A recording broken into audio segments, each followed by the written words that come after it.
All right, today we're diving into one of the most powerful and, honestly, one of the most difficult strategies from Robert Greene's The 48 Laws of Power. Law 9, win through your actions, never through argument. Now, this is a law that goes against every single instinct we have to stand our ground, to prove we're right, and to win the debate at all costs. Just think about that for a second. I'm sure you've been there, that moment where you just perfectly dismantle someone's point in front of other people. You prove them wrong, and you get that little rush of victory, right? But then there's that weird silence that follows, that subtle look in their eyes. You won the battle of words, for sure, but you might have just lost their goodwill, maybe even their respect. That feeling, that's the dangerous illusion of winning an argument. So, here's our game plan for today. First, we'll talk about why arguing is an argument you almost always lose. Then we'll look at a fatal historical mistake, a true cautionary tale. We'll follow that with a story of pure genius, the art of silent proof. Then we'll dig into the psychology of why actions just hit different than words. Look at the one time you should argue. And finally, we'll wrap it all up with how you can win without saying a single word. Sound good? Let's get into it. Okay, so the fundamental idea of this law is pretty simple. Arguing is almost always a huge mistake when you're trying to gain power or influence. It's this trap we all fall into because our ego just screams at us to be right. But here's the thing. Being right often has nothing to do with being effective. This quote really nails it. A Pyrrhic victory, if you don't know, is a win that costs you so much, it might as well be a loss. See, when you argue and prove someone wrong, you're not just attacking their idea, you're attacking their intelligence, their pride. And that creates a wound. And that wound turns into resentment that can last for years, way longer than the tiny bit of satisfaction you got from winning the argument. You gain absolutely nothing of real value. To see just how badly this can go, let's look at a story from history that serves as a massive warning sign. This is the tragic story of a brilliant engineer whose perfect logic led him straight to his own death. So picture this. It's 131 BC. A very powerful Roman consul, Mucianus, is in the middle of a military campaign.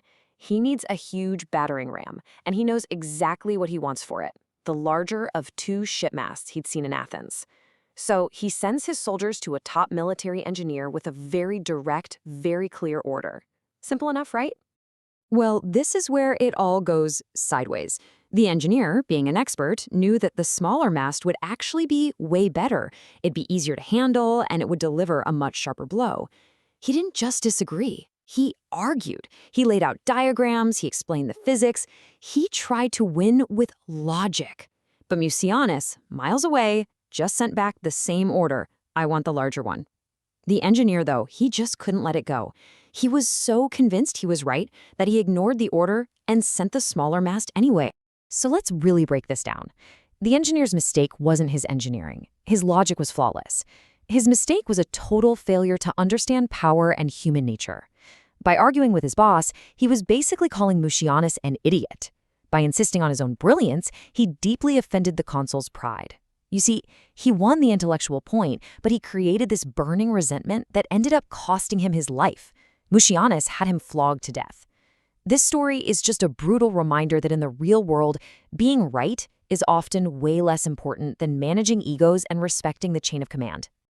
Okay, now let's flip the script completely. We're going from a total failure to a master of power, Michelangelo.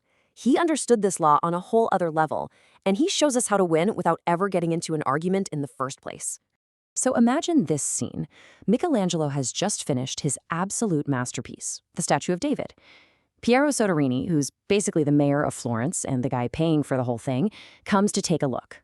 He looks up at this perfect sculpture and says the nose is too big, says it ruins the whole thing. I mean, for an artist, that is a gut punch. The natural reaction would be to argue, to defend your creation, right? But Michelangelo wasn't just a genius with a chisel. He was a genius of psychology. Instead of arguing, he took a totally different route. He just nodded, invited Soderini to stand underneath to get a better look, and he climbed up the scaffolding. Now here's the brilliant part. On his way up, he grabbed a chisel, but he also secretly palmed a little bit of marble dust. He got up there, and he just pretended to tap away at the nose, making little tapping noises while letting the dust he was hiding fall down. He didn't actually touch the statue at all. After a minute of this little performance, he leaned over and asked Soderini what he thought now. And Soderini, now totally convinced that he was responsible for this amazing improvement, was thrilled. He loved it. Think about that. Michelangelo saved his patron's pride. He kept his masterpiece exactly as he intended, and he proved his point without a single word of argument. He let Soderini think he was right, and in doing so, he got exactly what he wanted. That is winning through action. Michelangelo's move there just perfectly shows the power of demonstration over argument. But why? What's the psychology here? Why is showing something so much more effective than telling someone something? Let's dig into why words are actually pretty weak. This quote from this 17th century philosopher Balthazar Gracian just says it all, doesn't it? Our eyes are our most powerful link to what we think is real. What we see, we tend to believe instantly. Words, on the other hand, they're just abstract sounds. They get filtered through our own moods, our insecurities, our personal history. They're slippery. When you argue, you're walking into a minefield. Your perfectly crafted words might get twisted and sound like an insult. Your flawless logic might just come off as you being condescending. And even if you win, most of the time, the other person is just tired of fighting. They haven't been convinced, they've just been silenced. And that silence is where resentment grows. Words are just an unreliable tool for changing minds because they depend entirely on the other person being willing to be persuaded. But demonstration? That speaks a universal language. It's real, it's physical, you can't deny it. When Michelangelo let that dust fall, Soderini saw the change. When you build a better prototype instead of just talking about blueprints, people see that it works. There are no offensive words to get defensive about. Demonstration cuts right through all the noise and just shows reality. It lets people reach the conclusion on their own, which is always, always more powerful because it feels like it was their idea all along. Now, like all of these laws of power, there's always a flip side. There is a time and a place for the opposite. So when is arguing actually a really powerful tool? Well, the answer is simple. When you need to distract and deceive. Think about it. When you get caught in a lie or some kind of con, your actions are the enemy. The facts are not on your side. In that situation, an argument can be your best friend. It's the perfect way to create a smokescreen. By kicking up a bunch of verbal dust, confusing the issue, and getting your target all emotional, you can distract them from the cold, hard truth. The more you talk, the less they actually see. It's classic misdirection. Let's look at a master of this, the con artist Victor Lustig. He once sold one of his famous money boxes, a machine that supposedly printed money, to a sheriff for $10,000. Of course, it was a total scam. The box was worthless. So the sheriff, realizing he'd been had, tracked Lustig down and confronted him with a gun in his hand. This is not a situation where demonstration is going to help Lustig. But Lustig didn't even flinch. He launched into this long, passionate argument full of technical nonsense, talking about the box's complex gears and chemical balances. That was step one, confuse and disarm. Then he did something brilliant.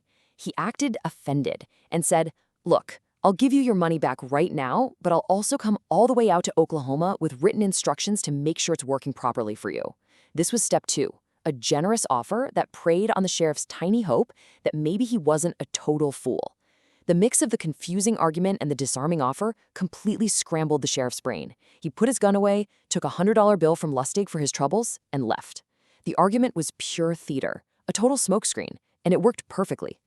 So, we've seen the absolute danger of arguing, the pure elegance of demonstration, and the sneaky, strategic use of verbal distraction. Let's pull all this together into one final, powerful idea. So, what's the big lesson here? At the end of the day, Law 9 is telling us that talk is cheap. Anybody can argue. Anybody can have an opinion. Real power lies in what you can do. Instead of getting stuck in endless debates, focus on creating results that people can't deny. Let your work, your success, your actions, let them be your argument. Build the better company. Write the more persuasive email. Create the more beautiful piece of art. Those things speak for themselves in a way that words just can't. And that's really the question I want to leave you with. The next time you find yourself in a disagreement, just pause for a second. Ask yourself, what's my actual goal here? Is it just to win the argument and feel smart? Or is it to actually achieve something real and lasting? The choice between arguing and demonstrating really is the choice between your ego and real power. And as Robert Greene would tell you, true power comes from knowing when to talk and when to let your actions speak for you. Choose wisely.